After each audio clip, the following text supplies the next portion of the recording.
What's going on, family? Welcome to another episode of the Tariq Elite Radio Show, and I'm your gracious host.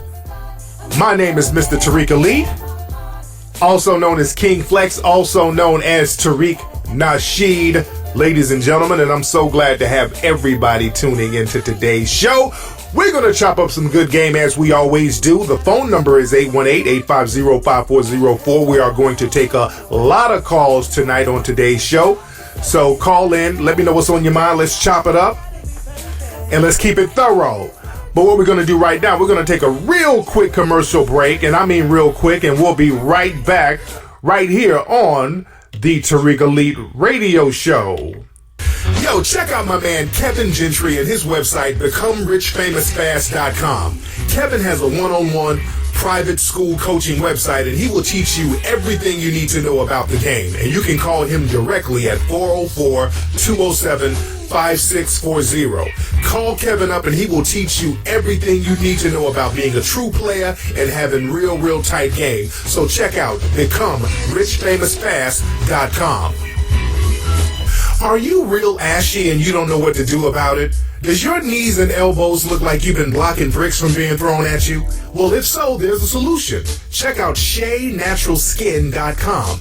Now, this website has all types of shea butter, body scrubs, and bath crystals you need to stay smooth and non-crispy. They have different aromas like jasmine, lavender, carnation, and many more. So you need to go get moisturized at SheaNaturalSkin.com. Again, that's SheaNaturalSkin.com. Hey, this is Tariq Nasheed, New York Times bestselling author and producer of the critically acclaimed bestselling documentary series Hidden Colors 1, 2, and 3. I want you to join me in London on Sunday, March 15th for a live lecture at Friend's House in Houston. I'm going to be discussing the international rules of racism, so trust me, you don't want to miss it. Get tickets right now at back2blackempire.com. That's back, the number 2, blackempire.com. You are now tuning in to the King of Game, Tariq Elite on Tariq Elite Radio. I am delivered. What's up, family? We're back right here on the Tariq Elite Radio Show.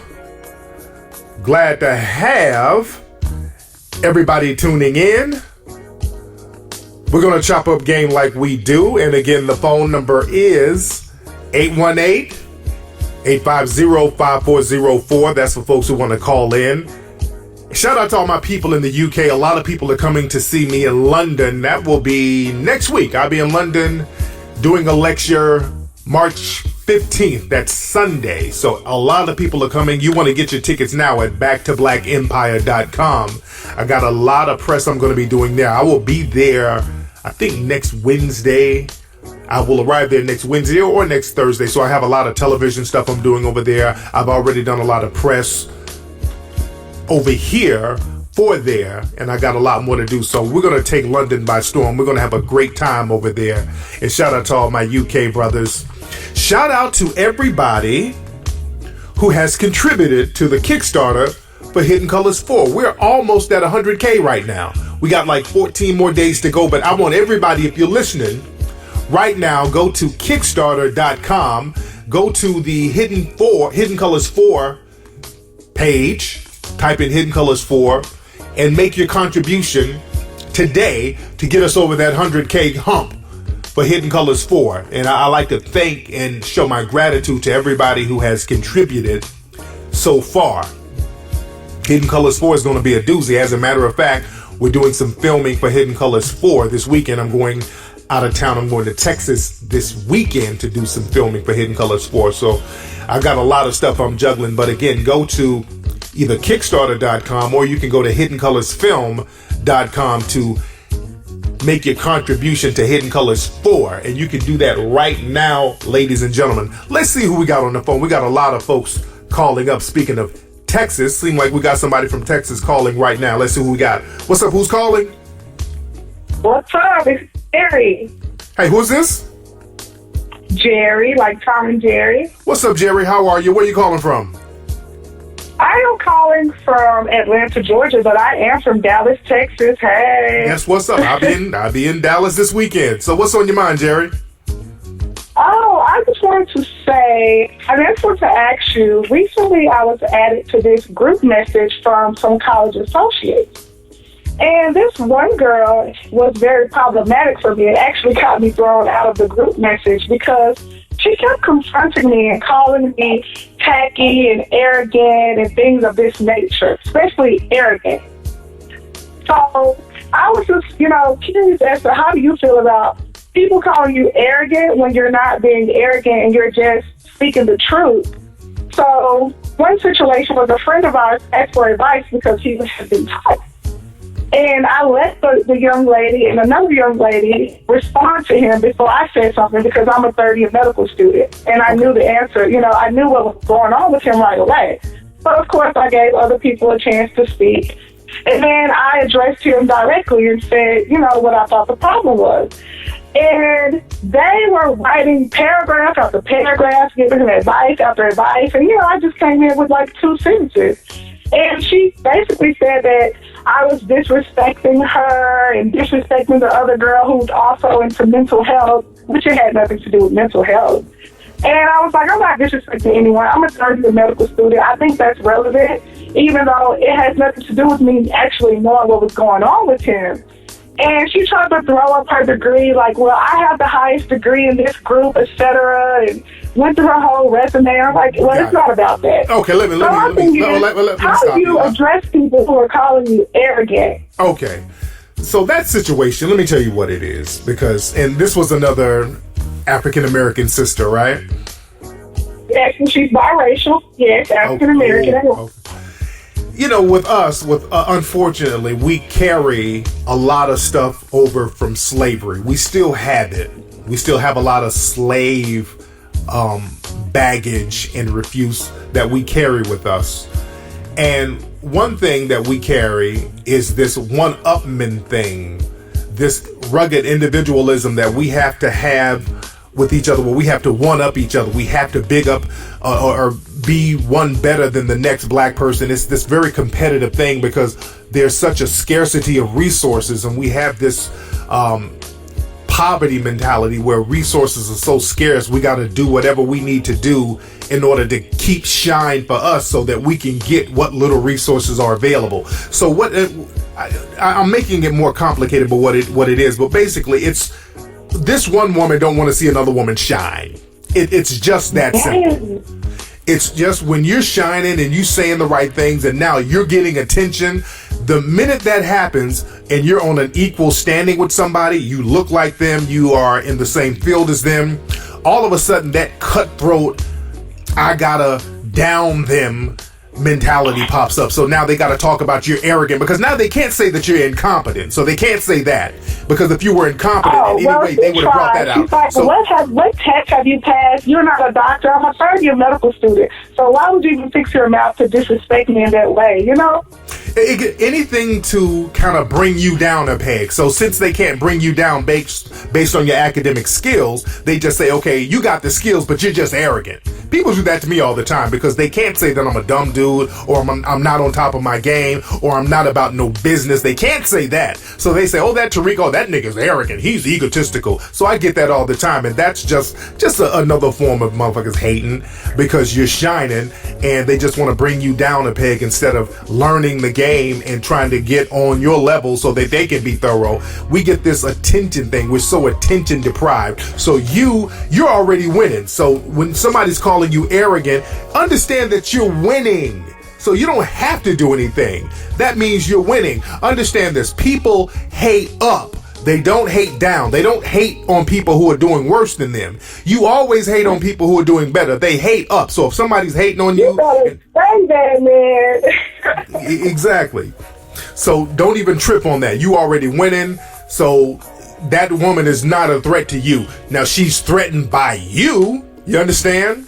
And I say keep on being a threat and you keep on being thorough, because when you're thorough, people are going to look at her and watch her hating and she's going to just fall off in the eyes of her peers. So you ain't got nothing to worry about.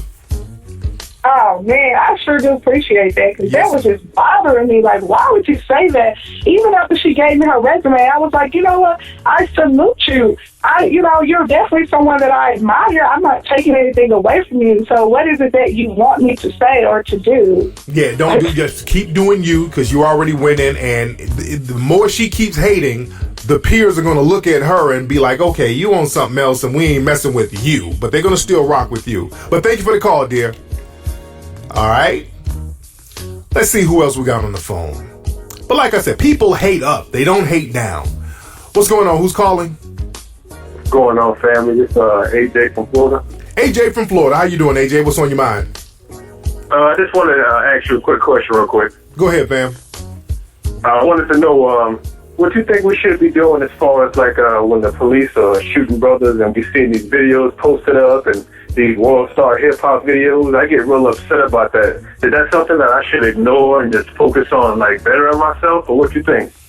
Well, we shouldn't ignore it. We shouldn't ignore us getting killed like this, because, man, let me tell you something. Every black person, people can try to coon their way around this and say, okay, well, them niggas just should have been doing something better. They should not have been out there at night. You know, a lot of black folks come up with coping mechanisms. But we have to understand, as black people in the environment we're in now, we're one police stop away from being a hashtag on Twitter. You understand?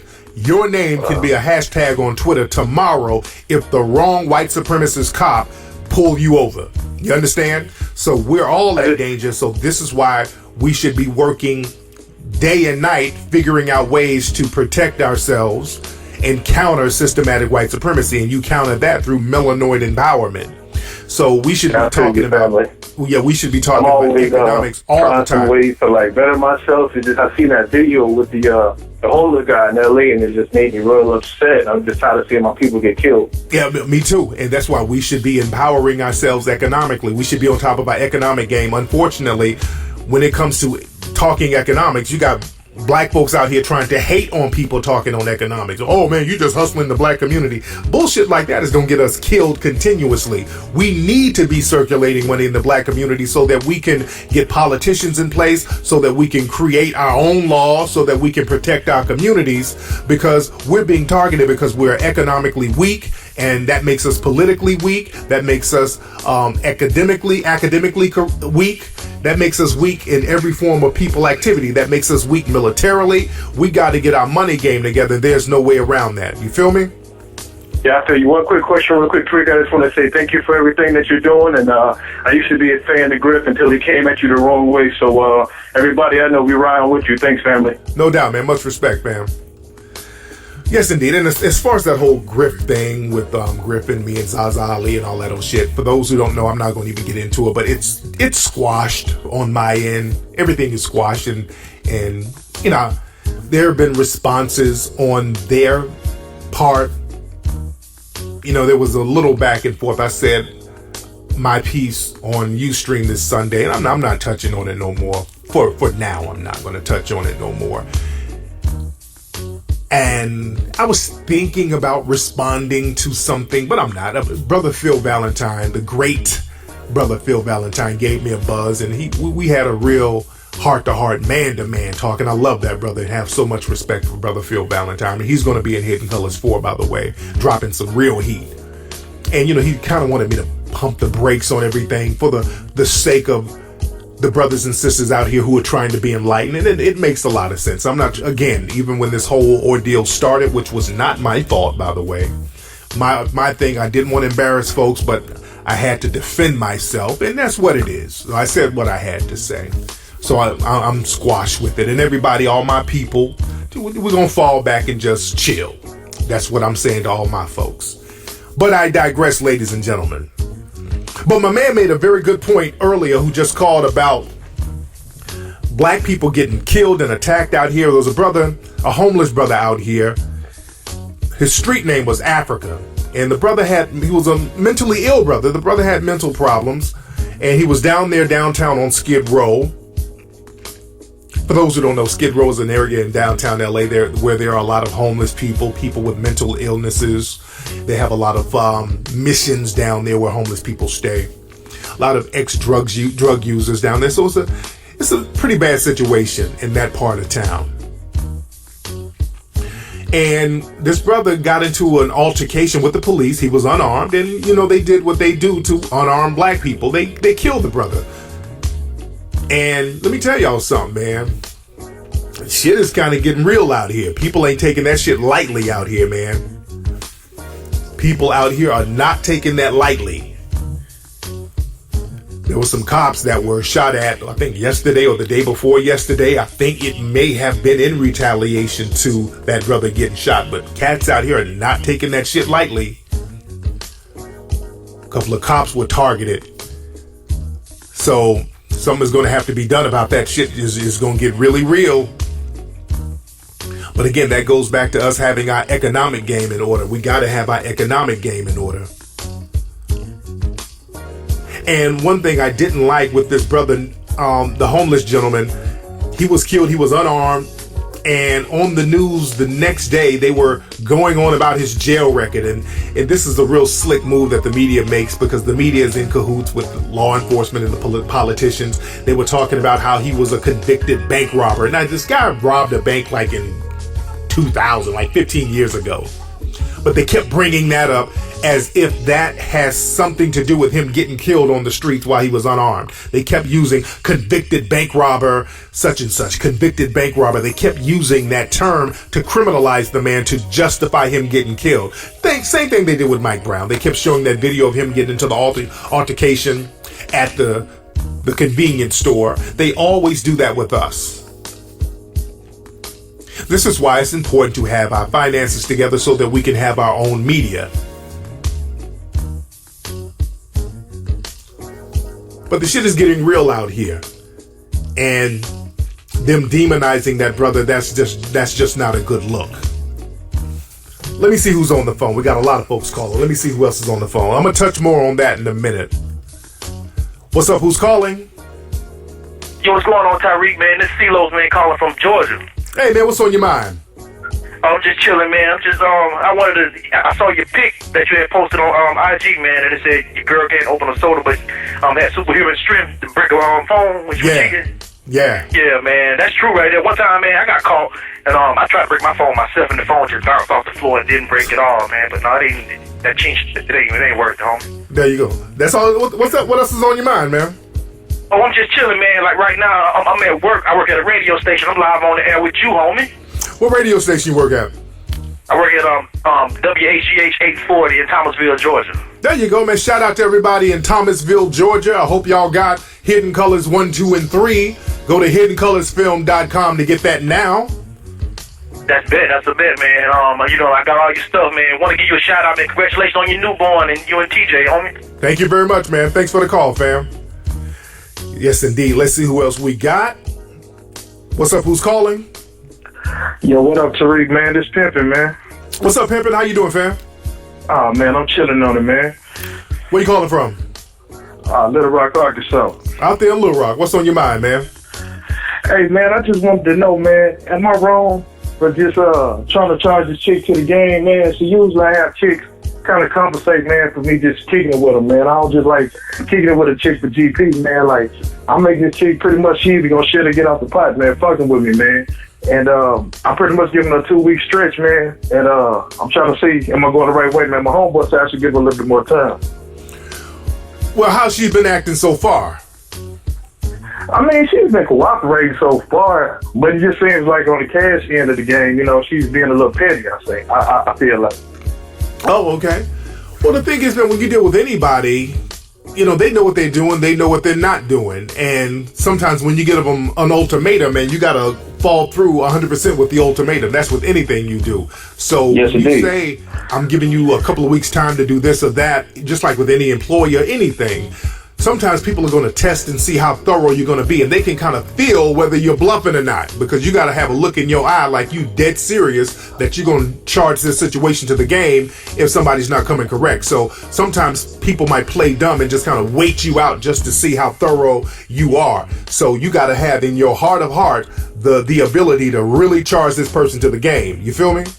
Yes, indeed. Yes, indeed. Because what happens is sometimes you deal with a situation, you got a lady that you're in a relationship with, and she's doing something slick or foul, or she's being disrespectful, and you say, if they do it again, I'm going to charge you. And then they do it again. But what they do, they start buddying up to you, they go down on you real good, or they do something that will keep you there. They cook you a good meal or something, so they find your weak spot and cater to your weak spot. So that's a little game that they play. I don't really know, not to cut you off, but I don't really fall for the sucker shit like that, don't you, Rick? But yeah, that's what I'm saying. But a lot of dudes do, and even dudes in the game, they fall for that sucker shit too. Because sometimes, right when a chick is about to get charged or whatever, she magically pop up with a whole gang of money. You understand? Trying to keep her position. So, just watch the little games people play, because it's all a psychological power play within all relationships. You feel me? Yeah, so basically what you're saying is, Tariq, just go ahead and stick to my guns, give it a 2-week limit, and that's it. Because one of my partners, he's saying that I'm being too harsh on, I'm being too gorilla on the bitch. I should give her a little bit more time. No, man, you gotta, whatever you say, you gotta stand on it. Everything you do. If you say you're gonna do something, you stand on that. Anything you do, you gotta stand on it, or people are gonna test you and they're gonna look at you sideways if you don't stand on it. You feel me? I want you, Tariq. I appreciate it, man. Thanks for the call, man. Yes, indeed. Let me see who else we got. We got somebody else in Georgia calling. What's up? Who's calling? Hey, what's up, Tariq? This is Chris from Atlanta. I called you a couple weeks ago about that girl situation, but I got another question for you. I'm a college student down here in Atlanta, and I go to a predominantly white school. Okay. And I had a situation happen to me yesterday. I'm in class, minding my business, just paying attention to class, and there's 2 white kids, this white dude and this white girl come sit behind me, and they just start saying, nigga this, nigga that, nigga this, nigga that. And, it initially just got me angry, and I was really just wondering how you think I should deal with situations like that in school. Okay. I'm going to tell you like Neely Fuller said, and I'm a big fan of Neely Fuller. Neely Fuller said, when you're at work or at school and there are white people around you talking kind of slick and, using the N-word, and sometimes I'm assuming the students, those white students, are doing it as trying to sound hip. They're not saying it racially. They're trying to make it seem like they're just saying it casually and hip, like in a hip-hop way, right? But this is what they were doing. They were antagonizing me. They were saying like, "Oh, don't do that. That might be dangerous. You never know what he might do to you." And trying to be funny and mess with me a little bit. Oh, okay. You know what I'm saying? Let me tell you exactly what to do. When that happens, you keep doing your work. You just kind of laugh them off. You do not get angry at all, because that's exactly what they want. The white supremacists, they will antagonize black people. The minute you make a move, in a split second, they go into victim mode. Immediately. They will go into victim mode, like, oh God, the big black guy he's attacking us. We're just using words. Why are you going to attack me because of words? They'll play that role. So what you do, you keep it real cool and you don't get offended at all. And when you don't get offended, that's going to make them nervous, because now they put themselves out there and they look like the assholes. And if they keep on doing it, other white people at that school and at the job or whatever, they're going to check them.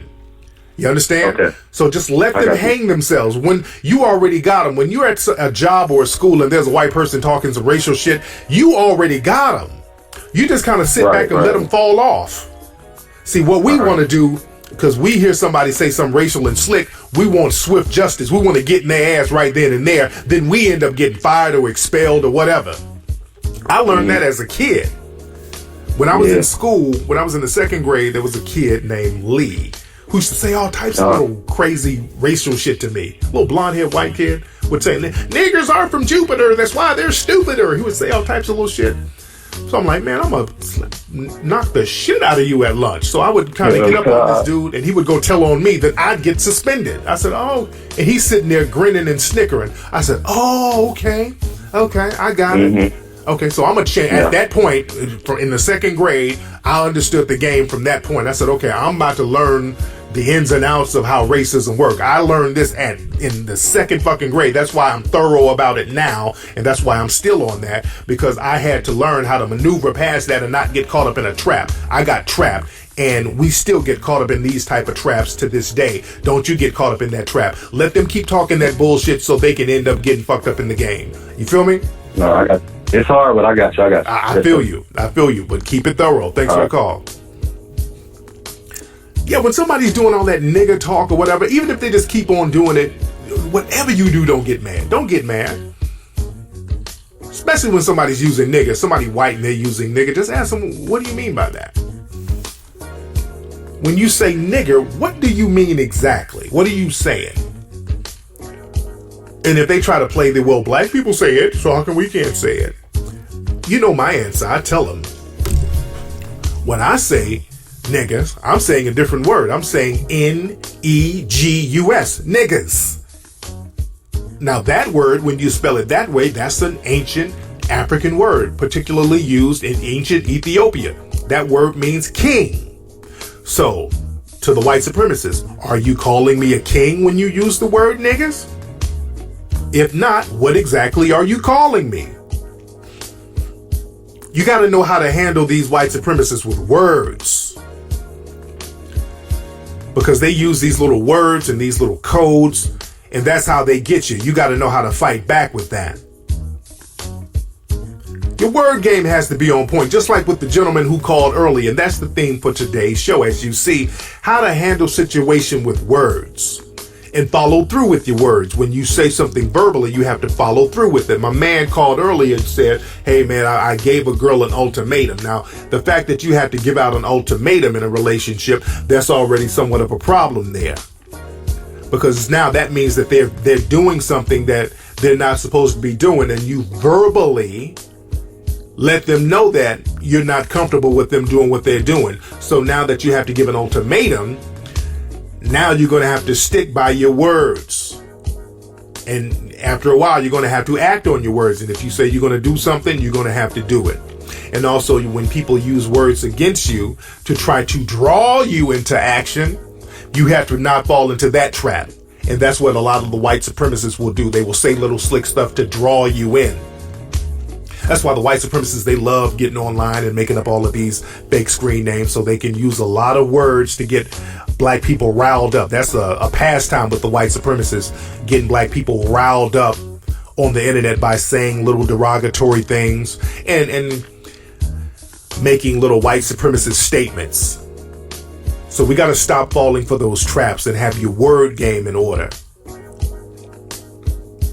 Your words are very, very important. And when you use words, you got to know how to use your words as weapons to a certain degree, because when you know how to shut people down verbally, that's a threat. They look at you as a threat. When you're able to shut somebody down, and I just did an interview with the Epoch Times newspaper. Shout out to the Epoch Times. Now, the Epoch Times, that's a big international newspaper. They're in like 35 countries, and they were asking me questions about racism. You guys can check it out at epochtimes.com. And also, you can go to my Facebook page and see this article. Very good, in-depth article. The reporter was a white guy, real cool, from the UK. And we had a very in-depth conversation about race and white supremacy and how people understand it and how people don't understand it. We had a very deep conversation. And we were talking about the code words that are used by the white supremacists and how words and certain things are used to draw people into action. And see, we fall for traps, just like my man was about to fall into a trap at his school with these people saying this little slick stuff to him verbally. He was about to fall into that trap. Because like I said, the minute that man acted on anything they said, they had him.